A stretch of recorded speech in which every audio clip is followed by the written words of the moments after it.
What is up, everybody? It's JT Sports. I'm back to you guys with episode 9 of the JT Sports Podcast. And on this episode of the JT Sports Podcast, I'm basically going to be giving you guys my NFL division predictions for every single division. Now, I know a couple of weeks ago I did NFL division preview and predictions, but in this episode, I'm just going to be focusing strictly on the teams that I think are going to win their respective divisions. In the previous episode, when I did a preview and prediction for every single division, I basically just previewed every team in the division and then gave my winner at the end. But now I'm just going to be focusing strictly on the teams who will win their respective divisions this season. So make sure that if you guys are listening to this on Apple Podcasts or Spotify or wherever you listen to your podcast, that you go ahead and leave a 5-star review. Also, make sure to go ahead and follow my social media pages. My Instagram and my Twitter is both JT_Sports. And also make sure to go ahead and subscribe to my YouTube channel, which is JT Sports on YouTube. The first division that I'm going to start out with is the NFC West. I believe that the San Francisco 49ers are going to once again win the NFC West for the second straight year in a row. And a lot of people think that Seattle is going to win because they picked up Jamal Adams. But I mean, although Jamal Adams is going to improve their defense, they still have a big flaw, which is their lack of a pass rush. And they were one of the worst teams last season at getting pressure on the quarterback. And also, their offensive line still is not that great, in my opinion. But the 49ers, on the other hand, they're the complete opposite. Not only do they have a complete team, but they're also really good and the trenches. They're really good on the offensive line, and they're really good on the defensive line as well. Now, some people say that the 49ers lost a lot of talent. I mean, they lost a few players, but they replaced those guys. Like, they traded DeForest Buckner to the Indianapolis Colts. So you get rid of DeForest Buckner, then you bring in Javon Kinlaw, who basically a lot of people say is Javon Kinlaw is basically DeForest Buckner 2.0. So you bring in Javon Kinlaw.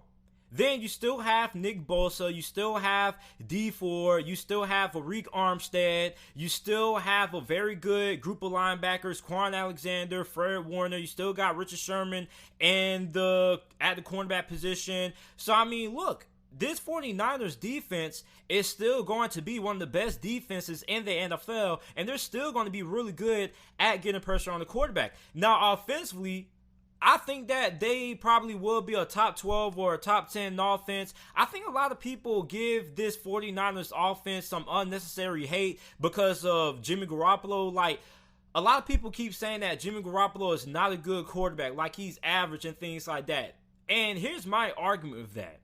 Think about what the 49ers were before Jimmy Garoppolo arrived in San Francisco. They weren't really great. Then Jimmy Garoppolo comes in, and they close out his first 5 games starting as a 49er undefeated. Or, yeah, I think they went undefeated, or they only lost 1 game or something crazy like that. Then Jimmy Garoppolo gets hurt. They're not good. Then I find it ironic how Jimmy Garoppolo comes back from a season-ending injury the season prior and takes us to the Super Bowl. So think about that. When Jimmy Garoppolo wasn't playing, they had a top 5 draft pick. But then he comes back, and they go from one of the worst teams in the NFL to the Super Bowl. And you guys can say what you want to say about Jimmy Garoppolo having to not really do a lot because of how good the San Francisco 49ers ground game is. But I mean, look, Jimmy Garoppolo had some really good games last season. Like, nobody talks about his performance against the New Orleans Saints. Like, it seems like every time Jimmy Garoppolo has a great game, people just seem to, just look at it and be like, he had a great game. But when he has a bad game, people just want to talk about, like, people talk about the Super Bowl. Like, Jimmy Garoppolo played a really good Super Bowl for the first 3 quarters. He just couldn't make the big plays when it mattered the most with the game on the line in the fourth quarter. He missed some very big throws and missed some wide open wide receivers. But Patrick Mahomes, on the other hand, he made those big plays when it mattered. He started out slow, but he was able to finish the race. And that's what separates Patrick Mahomes from Jimmy Garoppolo. Now, listen, Jimmy Garoppolo, I still feel is a good quarterback. I still think that he is the franchise quarterback for the 49ers, and the 49ers can win the Super Bowl with Jimmy Garoppolo at the helm at quarterback. So I don't think Jimmy Garoppolo is holding back the 49ers. I'm so tired of seeing these headlines and all these different articles about how Jimmy Garoppolo is holding back the San Francisco 49ers. Like, last year was really Jimmy Garoppolo's first season as a full 16-game start. Like, last year was the first time in his career he was a starter for a full 16-game season. So he's still learning, he's still improving. He still has a lot that he needs to work on.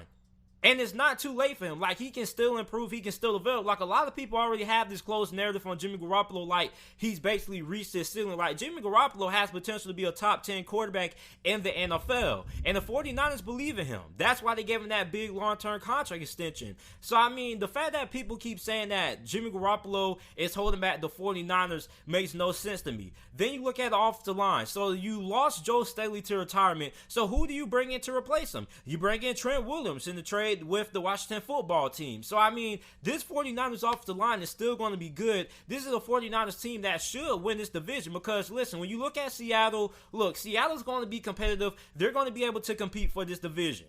Seattle still has a very good chance to win this division. But, I mean, I like the 49ers' chances over Seattle's chances because of how complete they are. Seattle is really good at every position on their team besides in the trenches. They don't have a dominant one-on-one pass rusher, which is really important. If you want to be able to win in the NFL, you got to be able to get pressure on the quarterback. Then, they also don't really have all that great of an offensive line. Now, look, it's all good and dandy if they bring, you bring in Jamal Adams and things like that. But listen, they still have a lot of flaws on their team. When you look at the 49ers, name me one position on the 49ers that is just a big, significant hole.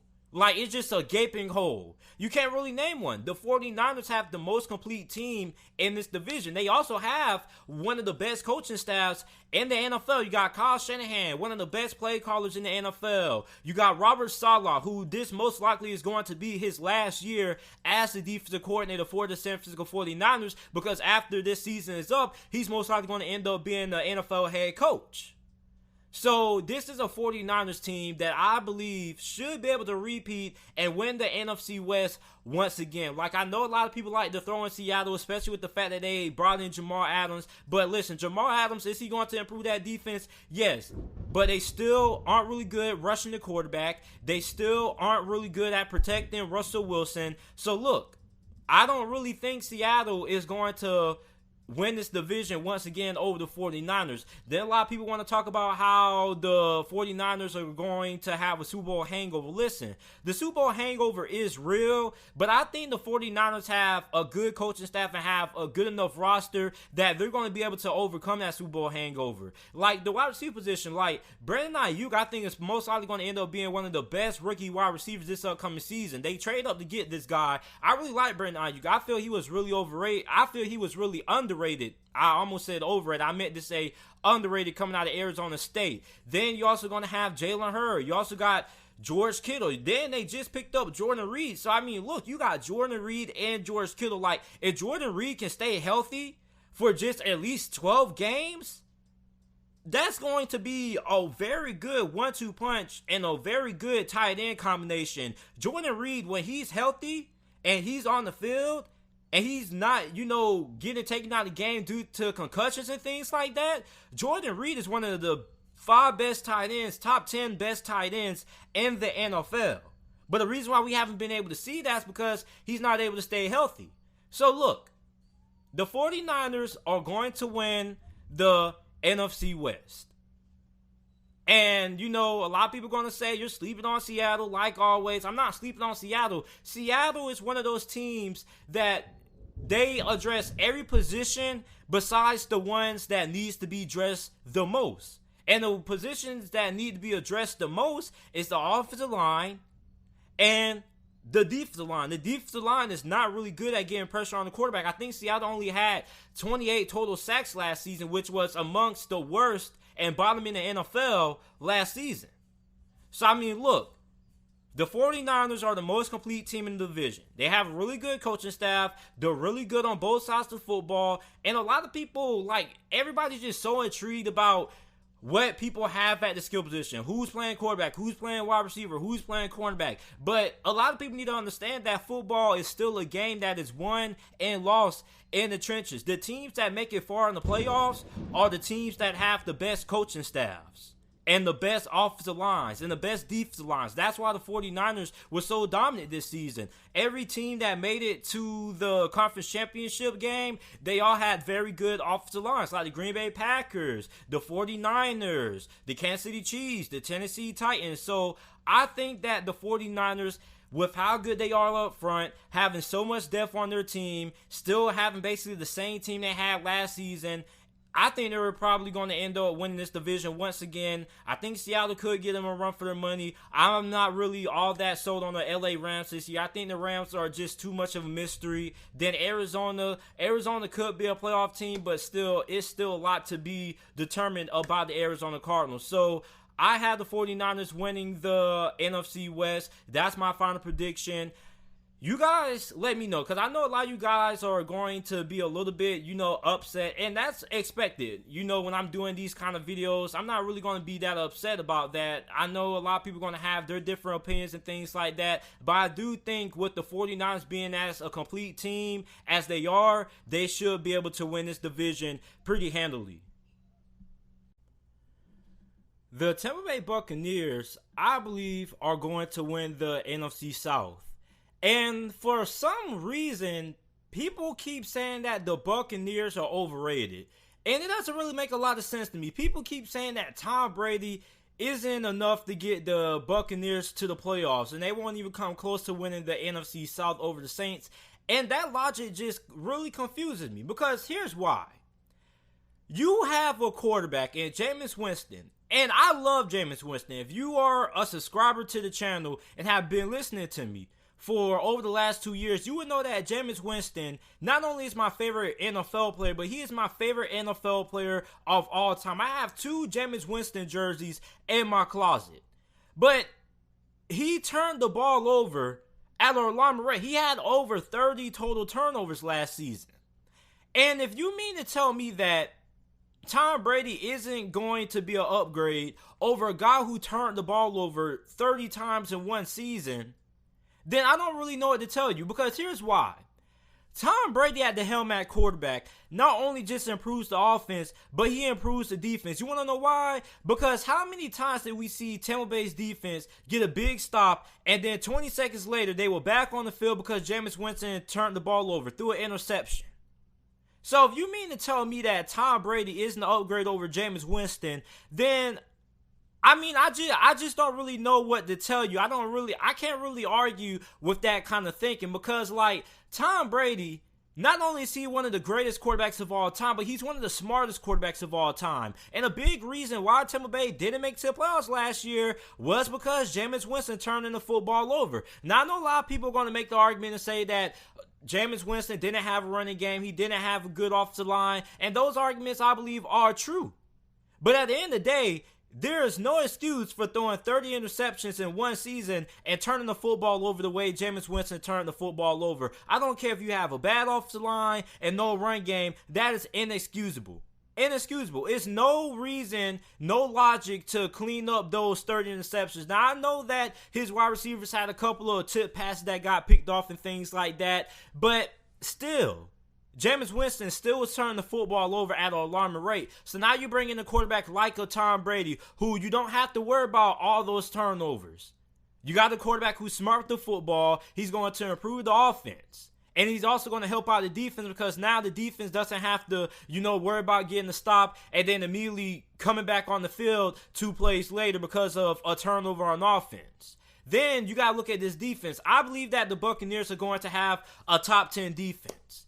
You got 2 talented corners and Carlton Davis and Jamal Dean, who both of these guys are going to have breakout seasons. Both of those guys really could have been Pro Bowlers last year, but the reason why they didn't make the Pro Bowl was because they weren't able to get their hands on a lot of tip passes. Like, they were knocking the ball down and things like that, but they weren't coming down with those interceptions. Well, this season, I think Jamal Dean and Carlton Davis are going to be one of the best cornerback duos by the end of this 2020 NFL season. Then you have Shaq Barrett, and you also have JPP, who JPP is a guy who a lot of people are really sleeping on. Although he's getting a little bit up there in age, he's still a guy who can produce and give you like a 9 or 10 sack season.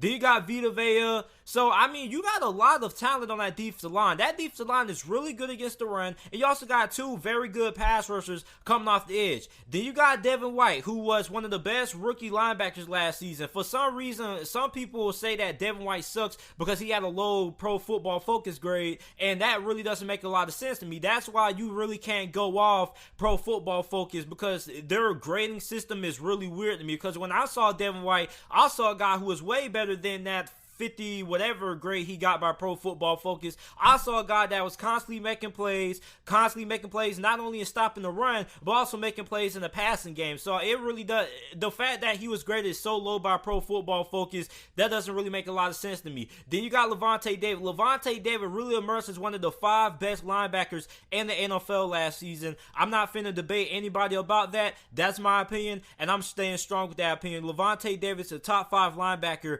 in the NFL. And I'm not debating anybody about that. Then you improve the safety position. You bring in Antoine Winfield, who I believe was the best safety coming out of the 2020 draft class. He should have went in the first round, but the reason why he did not go in the first round was because he was undersized. But his father, Antoine Winfield, played for the Minnesota Vikings a decade ago. He was a former Pro Bowler during his time with the Minnesota Vikings. So, I mean, this is a guy, Antoine Winfield, who I think is going to end up being a finalist for a Defensive Rookie of the Year. He has good instincts. He's a solid tackler. And this guy's an absolute ball hawk. I believe that when it's all said and done, he's going to be one of the best players from this 2020 NFL draft class. Then you got to look at the offense. So you improve the offensive line. You bring in Tristan Wirfs. That is going to be a drastic upgrade, because Tampa Bay, not only did you have to deal with Jameis Winston turning the football over, but the offensive line didn't do him no favors because he didn't have all that much time to throw. Like, I think he had one of the lowest drop back time to pass ratios in the NFL, something like that. Like, he didn't really have a lot of time to sit back there and survey the field.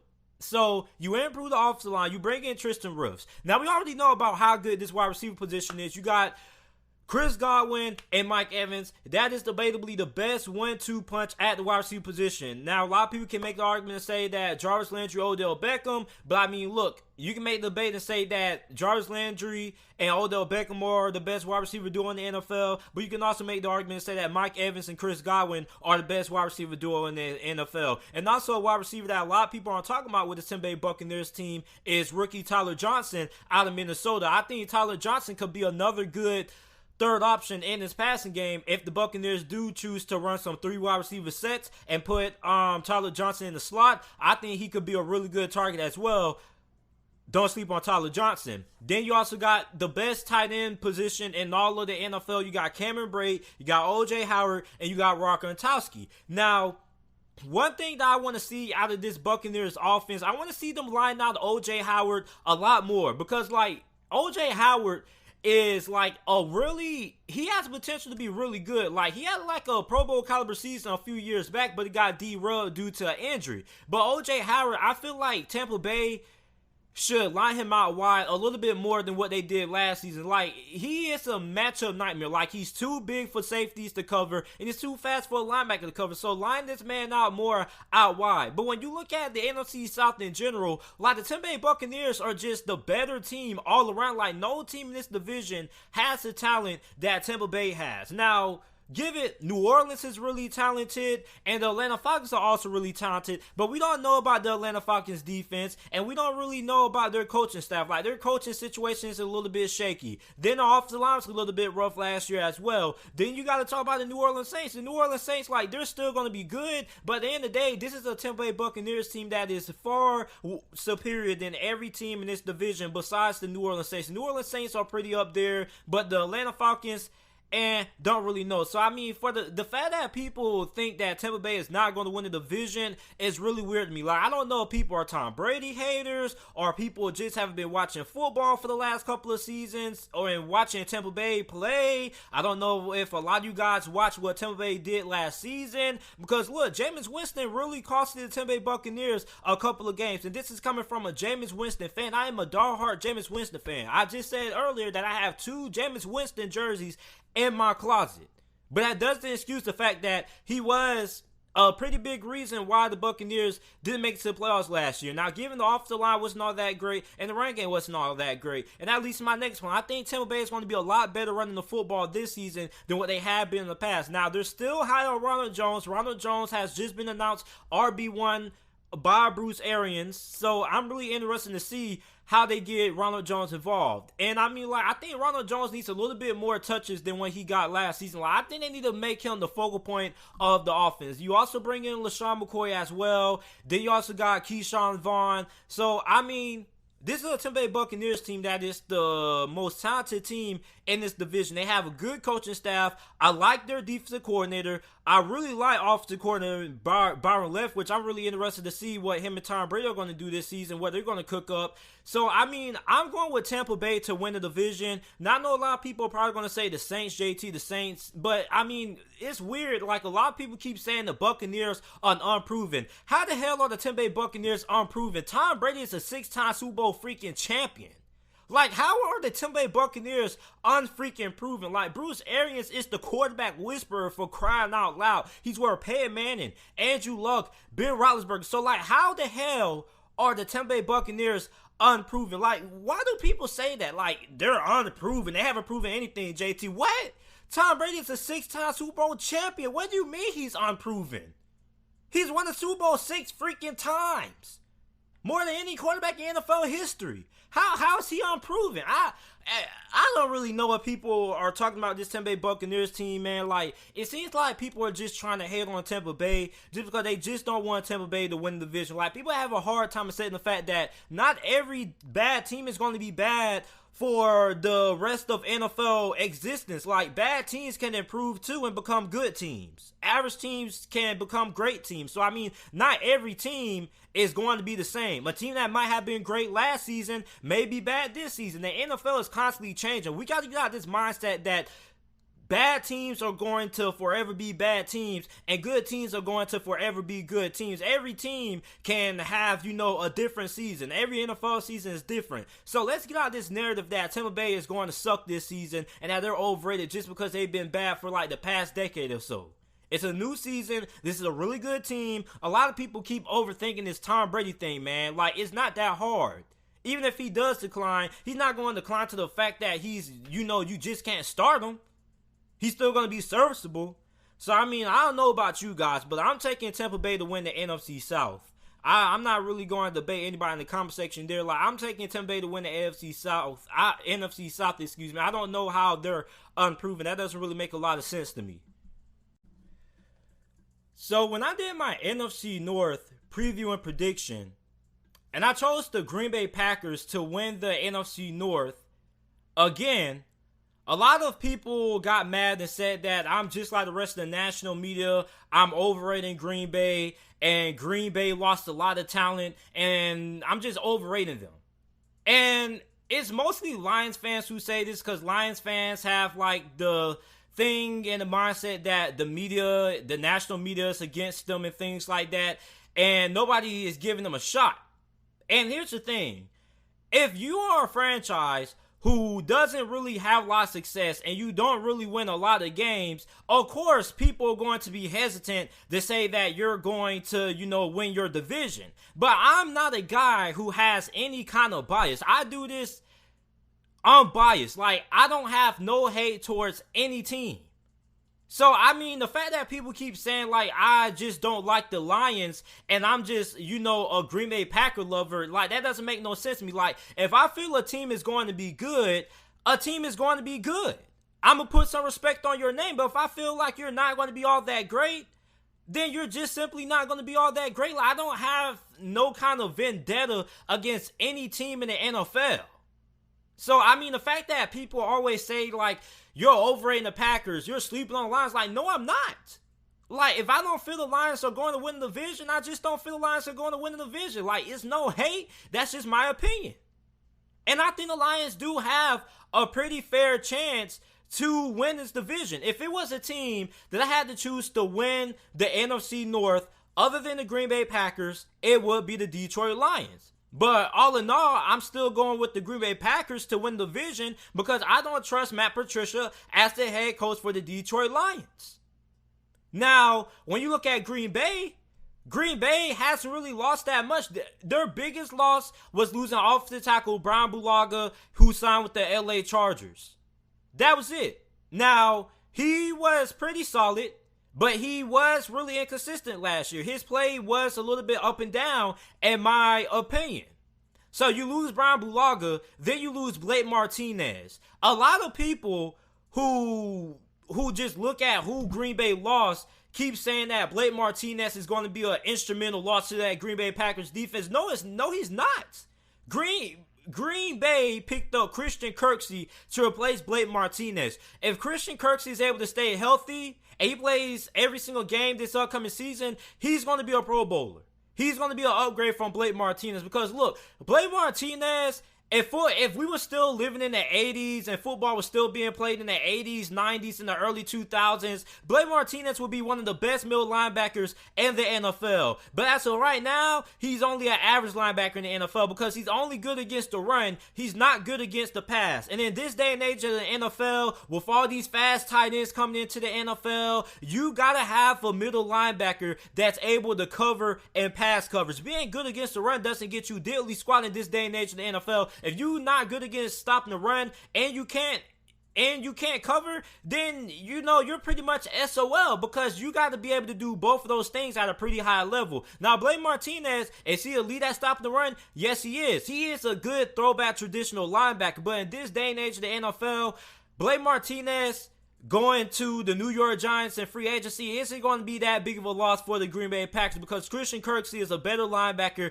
than Blake Martinez. Not only is he a really good tackler and really good against the run, but he's also really good in pass coverage. The only thing with Christian Kirksey is that can he stay healthy? If he stays healthy, he's an upgrade from Blake Martinez. Like a lot of people keep saying, JT, they lost Blake Martinez. Blake Martinez is okay, but he can't cover.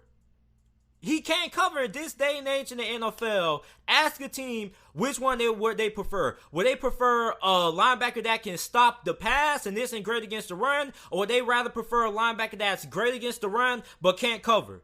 I think they would rather prefer the linebacker that can stop the pass and isn't good against the run than getting that linebacker that is great against the run but can't cover. Because in this day and age of the NFL, it is a passing league. People say this all the time. And if you want to be able to win, you got to be able to stop the pass. So, I mean, Blake Martinez isn't that big of a loss as people make it out to be. They pretty much upgraded from Blake Martinez when you bring in Christian Kirksey. So then you look at a defense that you can make the debate and say that this is the best defense in the division. It's either between the Bears or the Packers. You can make the argument for either one. I'm just going to say that they're tied. It's 1A and 1B. I really like Green Bay's defense, and I really like Chicago's defense.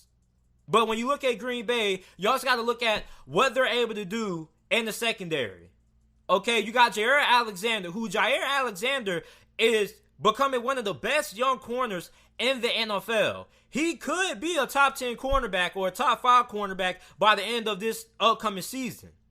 That's just how good he is. They're also really good when it comes to, getting after the quarterback. You got the two Smith brothers. They're not biologically brothers, but you might as well call them brothers because they both had the same last name, and they were really good, and they really improved that Green Bay Packers defense because prior to last season, Green Bay's defense wasn't really all that great at getting constant and consistent pressure on the quarterback. So them having a really solid pass rush was a big reason for their defensive improvement and also how good they are in the secondary. Then you got to look at the offense. Now, a lot of people are making a big deal because Green Bay didn't go out and get more weapons for Aaron Rodgers. Like, the Green Bay Packers, you don't have to have a lead group of wide receivers to win a Super Bowl. If the Green Bay Packers can go to the NFC Championship with the group of wide receivers they had last season, I'm pretty sure they can do the same thing again. Like, the Carolina Panthers went to the Super Bowl in 2015 with their best wide receiver being Ted Ginn Jr. You don't got to have an elite group of wide receivers to win a Super Bowl. Out of the last 10 Super Bowl winners of this past decade, I believe only one has had like a phenomenal supporting cast of wide receivers, and that was the Kansas City Chiefs. You had Sammy Watkins, Tyreek Hill, Demarcus Robinson. You had a lot of playmakers in the wide receiver position, but other than the Kansas City Chiefs, a lot of teams that have won Super Bowl in the past haven't really had an elite group of wide receivers. But you do got to have a good offensive line, which I believe Green Bay still has, although they did lose Brian Bulaga. Still believe the offensive line is pretty good, and they run the football really well. Green Bay is a running football team. That is their identity. That is what Matt LaFleur wants to do. He wants to run the football. And for the fact that Green Bay Packers fans keep saying that they don't have no receivers, what about Davante Adams? Isn't Davante Adams one of the top 3 or top 5 best wide receivers in the NFL? Didn't he make the Pro Bowl last season? I mean, like, the fact that Packers fans say they have no wide receivers doesn't make no sense to me, because you got Davante Adams. Now you just need a number 2 wide receiver like an Allen Lazard to step up. But, I mean, you don't got to have an elite group of wide receivers to make it to the playoffs and to win the Super Bowl. So, I think Green Bay Packers fans are just overreacting to the wide receiver position. I think they're going to be just fine. I think they should be able to win this division. And, I mean, the only team that I really think is going to push Green Bay is going to be the Detroit Lions. But, I mean, even then, I have a question mark about them, because they have the talent. It's just the matter of the fact that can the coaching staff come together and get this Detroit Lions team playing up to the level that they should play with the talent that they have on their roster. Then you got Minnesota. Minnesota lost a lot. I don't really know how I feel about Minnesota this season. Then you got Chicago Bears. I'm not really all that sold on Chicago. Like, I don't really trust the offensive line. So, I mean, all in all, Green Bay is still my favorite to win this division. Green Bay has a really solid roster on offense, and they're really good running the football. You got A.J. Dillon, you still got Jamal Williams, you got Aaron Jones. So, I mean, look, Green Bay is still going to be the same team they were last season. Smash mouth, run the football, throw the ball for Aaron Rodgers when need be. So I'm not really tripping on the fact that they don't have, you know, the greatest group of wide receivers. A lot of people, a lot of Vikings fans, a lot of Bears fans, a lot of Lions fans keep saying the Packers don't have a lot of weapons to work with on offense. That's why they want to win the division. Like, you don't got to have an elite group of wide receivers to win the division or make it to the Super Bowl or win in the playoffs. You just got to have a good offensive line and a capable quarterback.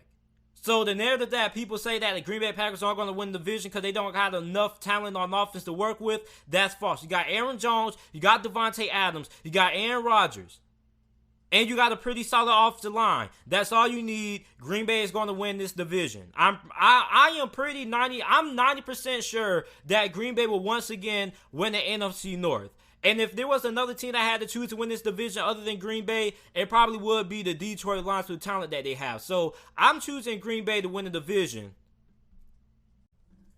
For the last division in the NFC, I am going to be taking the Philadelphia Eagles to win the NFC East. And the Philadelphia Eagles, in my opinion, not only are they the most talented team in this division, but overall, they're one of the top 5 most talented teams in the whole entire NFL. I mean, the Philadelphia Eagles have a really stacked roster, top to bottom of both sides of the football. On the defense side of football, what was the Philadelphia Eagles' biggest weakness that has plagued the Philadelphia Eagles defense for like the last 3 seasons? It has been the cornerback position, the secondary. So what did they do to improve that? Oh, you bring in Darius Slay, who is a top 10 cornerback, one of the best cornerbacks in the NFL. You bring him in. Then you still have a really good defensive line. You're still really good up front. Then the linebacker position is pretty much the biggest question mark that the Philadelphia Eagles have. But you improve the defense. You improve the secondary. So the defense is going to be really good. But then on the offensive side of the football, you get depth. Like the Philadelphia Eagles last season had to basically get carried. Carson Wentz had to put the Philadelphia Eagles on his back and carry the Philadelphia Eagles to the playoffs, which is why I consider Carson Wentz a top 10 quarterback. Like, a lot of people don't want to give Carson Wentz the respect he deserves because a lot of people say that he's too injury prone and things like that. But when you go back and you watch what Carson Wentz did last season, not a lot of quarterbacks could have did what Carson Wentz did last year. He had a bang up off the line. He had guys off the street playing wide receiver. His best wide receiver was Greg Ward Jr. Greg Ward Jr., who was playing in the AAF last season, that the AAF doesn't even exist no more. That's who their best wide receiver was heading into that wild card game against the Seattle Seahawks. So put some respect on Carson Wentz. Carson Wentz, in my opinion, is a top 5 quarterback in the NFL. Stop looking at stats because obviously Carson Wentz isn't going to have the best stats if he's throwing the scrubs at wide receiver. Obviously, a lot of you guys gotta stop judging people based on stats. Go back and watch the game. Common sense will tell you that if a guy is able to win with a bang up off the line that wasn't great due to injuries and a wide receiving core that was really terrible that got depleted because of injuries, and your quarterback is still able to overcome that and get you to the playoffs, what does that tell you? So stop relying on stats for, your way to determine how good a quarterback is. Instead of being lazy and just looking at somebody's numbers, go ahead and watch the film. Watch the tape. If you watch the tape and you watch the film, you will understand that Carson Wentz is a top 5 quarterback. And what he did last year for Philadelphia, not a lot of quarterbacks in the NFL would have been able to do that. That's like Dak Prescott. Like, a lot of people try to say that Dak Prescott is better than Carson Wentz. Dak Prescott was throwing to Amari Cooper, Randall Cobb, and Michael Gallup, had a top 5 offensive line, and had Ezekiel Elliott in the backfield, and still wasn't able to make the playoffs. And don't give me that bull crap that, Dak Prescott was held back by a bad coaching staff. Deshaun Watson has been carrying the Houston Texans and basically Bill O'Brien on his back ever since he got drafted there. So I don't want to hear that bull crap about a bad coaching staff. Go tell that to Deshaun Watson. So, I mean, Carson Wentz deserves a little bit more respect than what a lot of people and you guys are giving him. Carson Wentz is a top 5 quarterback in my opinion, and if you don't believe me, go back and watch the games. Which quarterback would you prefer? Would you prefer Dak Prescott, the quarterback who does less with more, or Carson Wentz, the quarterback who does more with less? You tell me. So then you have a pretty good offensive line who, although they did lose one of their starting offensive linemen and Brandon Brooks, they ended up replacing him with Jason Peters. They brought him back. Now they're going to be moving him to guard. So this offensive line is still going to be really solid, top 10 at best. So then, not only that, but you improve the wide receiver position. Like, they have so much depth at the wide receiver position, it's crazy. They may have, debatably, the fastest wide receiver group in the NFL. You got Deshaun Jackson, you got you got Hightower out of Boise State, you got Jalen Reagor out of TCU, then you got your physical guys. You still got your guys like your Alshon Jeffries of the world. You still got your JJ Arcega-Whiteside, who I still need to see a little bit more of this season because I was really disappointed by his rookie season. I felt his rookie season was really underwhelming. He still has a lot that he has to prove. So, I mean, they have a lot of depth at the wide receiver position. So, I mean, if one guy goes down, they're going to have a guy who can be able to step up and contribute right away. Then you still have Zach Ertz. So, I mean, this is a Philadelphia Eagles team that is really loaded. I think this is one of the best teams in the NFL from a talent standpoint. Then you still have Doug Peterson, and this coaching staff is one of the best coaching staffs in the NFL. They also, you got to give them a lot of credit as well for the fact that how they were able to overcome as many injuries as they've been able to overcome. Not just last season, but it seems like every year they find a way to, although their team is half their team is on injury reserve, they still find a way to make it to the playoffs year in and year out, despite injuries to marquee players. So, I mean, a lot of respect. Hats off to the Philadelphia Eagles coaching staff. But a big reason why I'm choosing Philadelphia to win the division is because a lot of teams in this division have new coaching staffs. You got the Washington football team. They got Ron Rivera. They're going to be implementing a new system. You're going to also have the New York Giants. They're going to be implementing a new system. You also got the Dallas Cowboys with Mike McCarthy. They're going to be implementing a new system. So, I mean, you got every team in your division is going to be learning a new system, a new offense, and with the shortened offseason that we have and not really having a lot of time on the field to learn the playbook and things like that, that is going to be a big advantage to Philadelphia, a team that was able to bring guys in and isn't really going through a coaching change or anything like that. So basically, a lot of these guys already know the playbook already. So, I mean, they have a big advantage compared to the other three teams in the division that have made coaching changes, having to learn a new system. So that's going to be a really big benefit to the Philadelphia Eagles. So, all in all, I'm taking Philadelphia to win the NFC East this season, and I don't really think it should be all that much of a debate. Like, you can say Dallas can win it because Dallas does have a really good roster, but at the end of the day, like, they're still going to be learning a new system. I believe the Dallas Cowboys are going to make it to the playoffs, but I don't think they're going to win the division. So I'm going to take the Philadelphia Eagles to win the NFC East this season. That's going to be my prediction. Put some respect on Carson Wentz's name, man. Like, I'm so tired of seeing people, like, when I put Carson Wentz as a top 5 quarterback, a lot of people debate that. Like, they say Carson Wentz isn't better than Drew Brees or Aaron Rodgers. Like, Carson Wentz was able to take the Philadelphia Eagles to the playoffs with a lackluster offensive line that was banged up due to injuries, and his best wide receiver being Greg Ward Jr. His best target was Zach Ertz. And Zach Ertz is one of the best tight ends in the NFL, but at the end of the day, having one great weapon compared to what guys like Patrick Mahomes and who else, Aaron Rodgers are throwing to, Carson Wentz ain't have no Devontae Adams. He didn't have a Michael Thomas.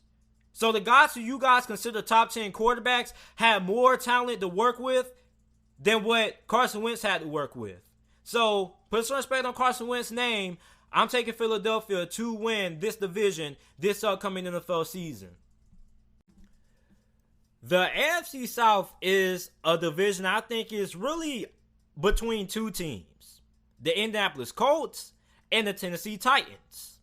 And I'm going to take the Tennessee Titans to win the AFC South.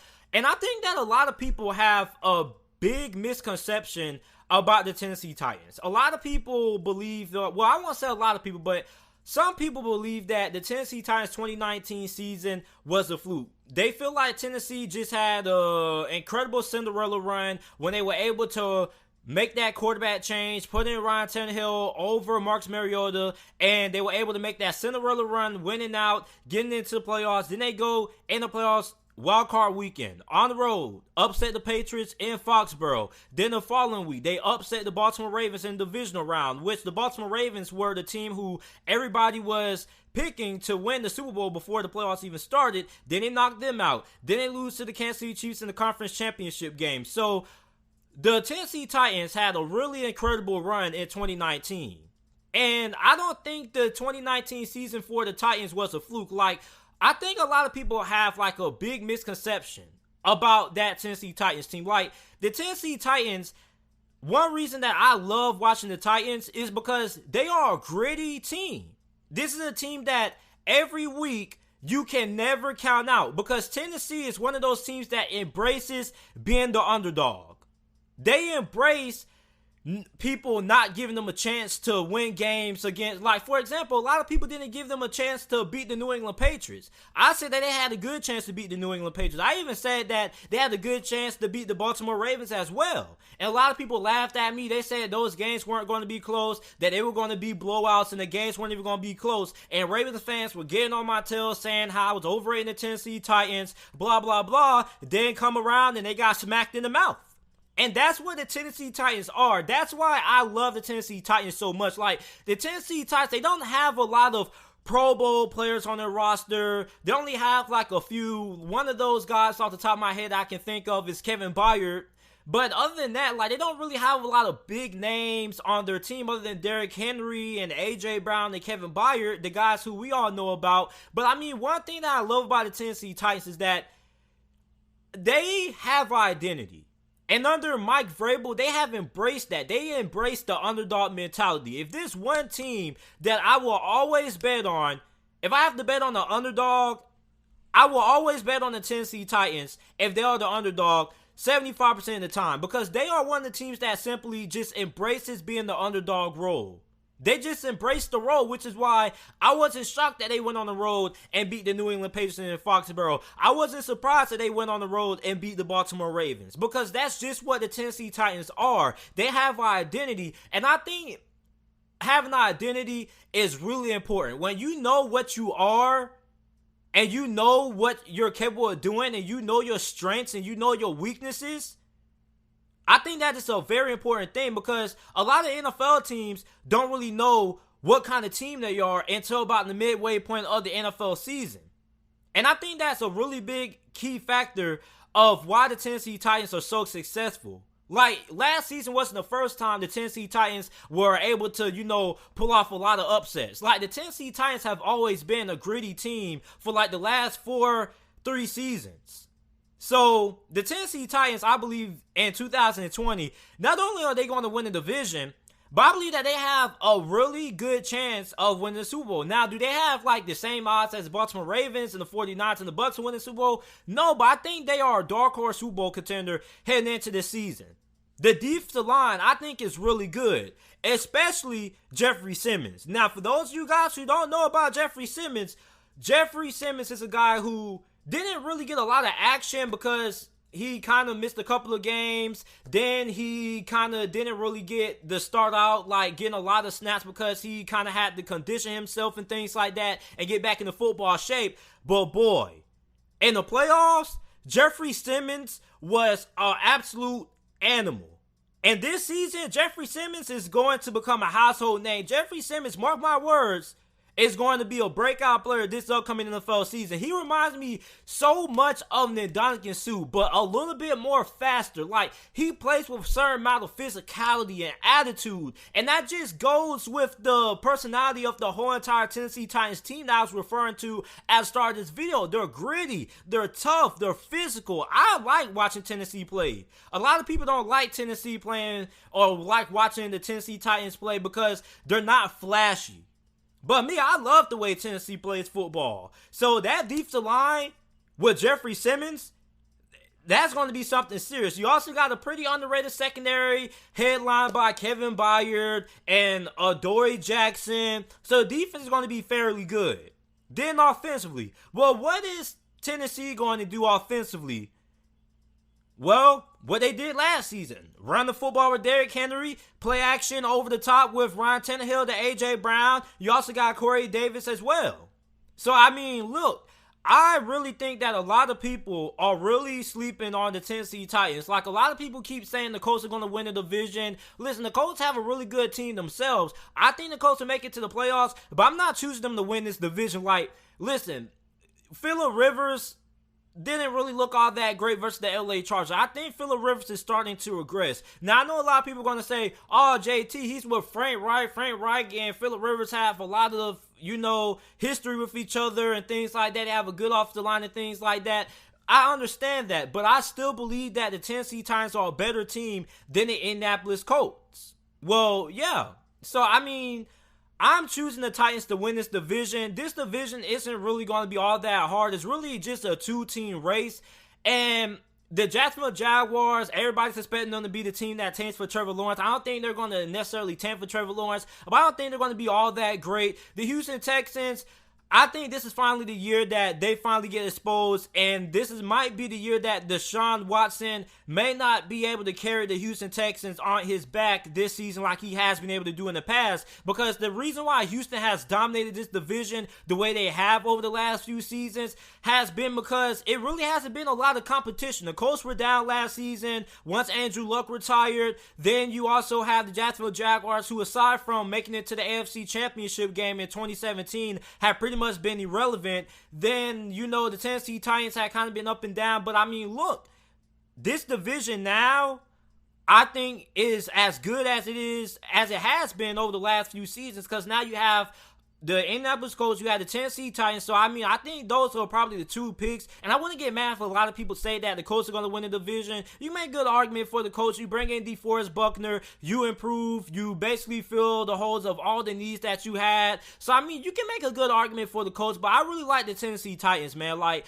I think the Tennessee Titans are going to win this division. I think the Colts finish up in second place. I'm not really high on the Jacksonville Jaguars. I'm not high on the Houston Texans. Like, I think the Houston Texans are just too overly reliant on the Deshaun Watson, and I think they're going to end up falling flat on their face, and it's going to come back to haunt them by not trying to improve the offensive line, not trying to improve the secondary, and I think this is the year that the Texans finally get exposed and they miss the playoffs. So I'm taking Tennessee to win the AFC South. I like the personality of Tennessee. Like, I like that Tennessee knows what they are as a football team. They play to their strength. They don't try to do too much, and they embrace the underdog mentality. And I think that a lot of people are really sleeping on the Tennessee Titans this year. When you talk about dark horse Super Bowl teams that could come out of nowhere and win the Super Bowl, you definitely have to put the Tennessee Titans in that category. So I'm taking Tennessee to win this division. I think they have the best coaching staff, and I think they have the best roster in this division. I like Derrick Henry to still have a very good season. I think he's most likely going to end up leading the NFL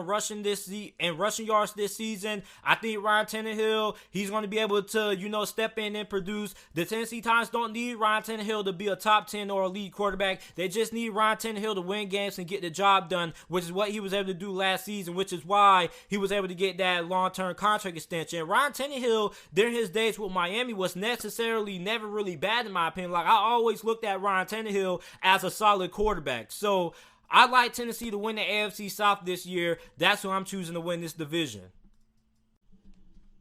The AFC West is a division that shouldn't really be all that hard to predict who's going to end up winning. I think the Kansas City Chiefs end up winning the AFC West this year. Now, the AFC West is going to be one of the more competitive divisions, if not the most competitive division in the NFL, because the Denver Broncos have improved a lot. The Los Angeles Chargers, I think they're going to be pretty good. I think a lot of people are really sleeping on the Los Angeles Chargers this year, and also the Las Vegas Raiders as well. They're going to be pretty competitive, but I'm still rocking with the Kansas City Chiefs to win this division. The Kansas City Chiefs still, in my opinion, they have the best team. They still have the best coaching staff in this division, the best quarterback, and some people can say that the Chiefs are going to take a step back defensively. You can make that argument because some people are going to be like, oh, look who the Kansas City Chiefs lost on defense. But they do get Juan Thornhill back. Now, for those of you guys who don't remember Juan Thornhill is like one of the more productive young players that we had in the NFL as a rookie, and he ended up suffering and having his season cut short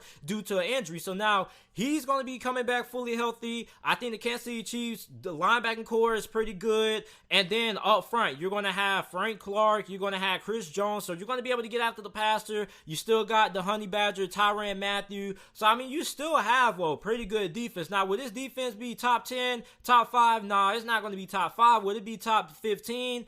Maybe, or I think at worst, this Kansas City Chiefs defense will be top 20. But I don't think this Kansas City Chiefs defense is going to have that big of a drop-off. Now, offensively, I mean, they basically have the same offense that they had last season. The only difference is that Clyde Edwards-Helaire is going to end up being the RB1 in Kansas City, the rookie out of LSU, who the Kansas City Chiefs took in the first round of this past year's NFL draft. I think Clyde Edwards-Helaire is going to have a pretty good impact when it comes to this Kansas City Chiefs offense. Not only just run the football, but what he's able to do in a passing game. He's also very hard to bring down. Like, he kind of has like the archetype of like a Maurice Jones-Drew. Like, he's kind of like small in stature, but he's kind of a little bit big.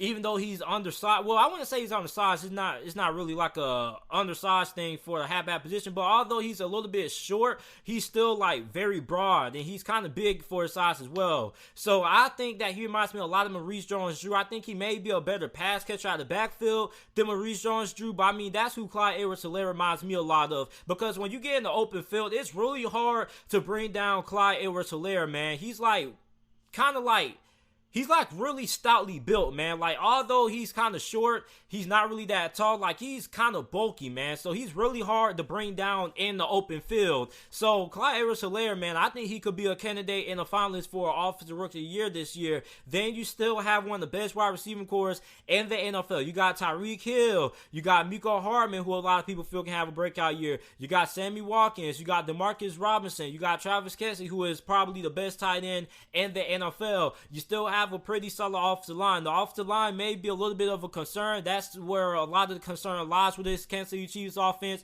You still got Andy Reid. You got Eric Bieniemy, who probably this is going to be his last year calling plays for the Kansas City Chiefs, because I believe that he should have a head coaching gig next season. And if Eric Bieniemy is still the offensive coordinator for the Kansas City Chiefs in 2021 and he doesn't get a head coaching job, then I think it may be something wrong with the NFL not hiring Eric Bieniemy, man, because he led a really prominent Kansas City Chiefs offense. He's a big reason for Patrick Mahomes' rise to dominance in the NFL. Then we also got to talk about Patrick Mahomes, man. Like, Patrick Mahomes just signed his mega extension, his 10-year, like, $500 million deal, man. So the Kansas City Chiefs, I think, are going to win this division, but I don't think it's going to be easy. I don't think it's going to be a cakewalk. Like, I think they are going to get in some really tightly contested games this year in this division. Like, the Raiders are going to be very solid. The Denver Broncos, I already told you guys, if you guys been watching the channel for like the last 3-4 months or the whole entire offseason, you know I've been really high on the Denver Broncos, especially Drew Lock. What Drew Lock was able to do in his like first 5 starts for the Denver Broncos is a lot to, he's showing me a lot of promise in the first 5 games. So I'm trusting Drew Lock this year. I think Drew Lock could be a dark horse candidate for NFL MVP. Then you got the Los Angeles Chargers. I already made a video about the Los Angeles Chargers last week, talking about how you shouldn't sleep on the Los Angeles Chargers. Like, just because Tyrod Taylor isn't the more flashy option at the quarterback position, they have a really solid team around them. The offensive line should be improved. The wide receiver position is pretty good. You got Mike Williams. You got Keenan Allen there. You also got Hunter Henry at tight end. Then you got Austin Eckler in the backfield at halfback, who can also catch the ball out the backfield as well. Kind of like a similar version of Christian McCaffrey. Then the defense. I already said this earlier that the Chargers on paper had the best defense in the NFL. You got Linval Joseph. You also got Derwin James. You're going to have Nazir Ali or Rayshawn Jenkins at the safety spot. Then you also got Casey Hayward. You got Desmond King. You also got Chris Harris Jr., who is one of the more underrated cornerbacks in the NFL from this past decade. So, I mean, this division, I believe Kansas City will win, but I don't think it's going to come easy. Like, I think they're going to have some really tightly contested games. I think they're going to get pushed a little bit more than what they have been able to do in the last couple of seasons, because the AFC West, ever since the Denver Broncos won the Super Bowl in 2015, it hasn't quite been the same. But now, this division is going to be really competitive. I think the Denver Broncos, I think they are back. I think they're going to be this year's Buffalo Bills team from last season. I think they're going to surprise a lot of people. The Chargers, the Raiders. So, I mean, I'm taking Kansas City to win this division. I think it's going to be a little bit tough for them compared to how easy this division has been to win the last couple of years, because this division has been really down, man. Like, this division has kind of went downhill. Like, this division used to be really competitive back in 2013, 2014, but after the Denver Broncos won the Super Bowl, like, it pretty much has been Kansas City and then everybody else. So I'm really excited about watching the AFC West this year. This AFC West division, man, it's going to be really entertaining to watch. Like, this may be the more competitive division in all of the NFL. Like, everybody's talking about the NFC West with the 49ers, the Seahawks, the Rams, the Cardinals. Everybody talking about the AFC North, Ravens, Steelers, Browns, Bengals are going to be a little bit competitive. But this division is also going to be in the mix for that title of who has the toughest division in the NFL. So, I mean, Kansas City is going to win this one. I think they have a good chance to repeat as Super Bowl champions. They're looking to become the next dynasty, looking to become the next New England Patriots. But, I mean, when you talk about the New England Patriots were in the AFC East division that pretty much was terrible for the whole entire Patriots' reign of terror on the NFL. So it's going to be a little bit harder for the Kansas City Chiefs to become the dynasty that the Patriots were, given how tough their division is going to be. The Broncos are trending up. I really like the direction that the Chargers could be heading in. The Las Vegas Raiders, we don't really know how that could all unfold and things like that. But I mean, the Kansas City Chiefs, penciled me in for having the Chiefs winning this division. If the Kansas City Chiefs don't win the AFC West, I would be extremely shocked. So if there was a division that I felt more confident in, it would have to be the Kansas City Chiefs winning the AFC West. So I'm taking Kansas City to win the AFC West this year. The last division that we have is the AFC North.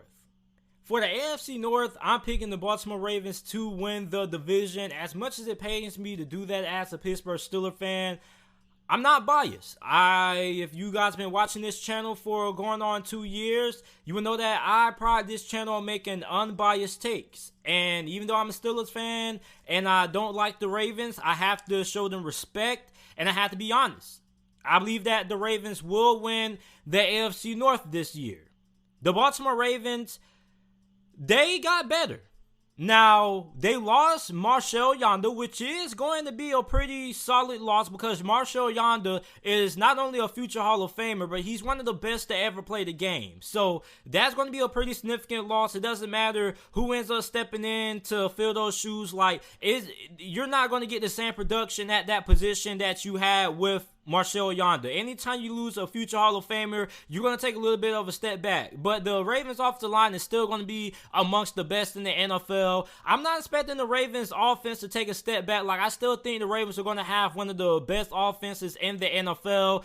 People keep saying that people are going to have Lamar Jackson, his Baltimore Ravens offense figured out. And like I've been saying all off season, you guys who keep saying that, you guys act like Lamar Jackson is still going to be the same quarterback that he was in 2019. Lamar Jackson is going to be better than what he was in 2019. And that's crazy because, a lot of you guys can say Lamar Jackson really reached his peak. That's not his peak. He's close to reaching his peak, but Lamar Jackson still has a lot of growth to make as a passer. And just because defensive coordinators are going to be game planning to stop the Baltimore Ravens offense, and they're going to have offseason to prepare for it. Just because you are watching film and you're preparing for it doesn't mean you're going to be able to stop it. Bill Belichick, I'm pretty sure Bill Belichick was game planning all night and all week trying to figure out ways to stop the Baltimore Ravens offense, and even he couldn't stop it. Sometimes you just don't have the personnel to stop something. And just because you have a great game plan, you got to have the players that's going to be able to go out there and execute that game plan. And a lot of teams aren't going to be able to stop this Ravens offensive attack, especially with the fact that they added J.K. Dobbins, which they were already pretty low that halfback.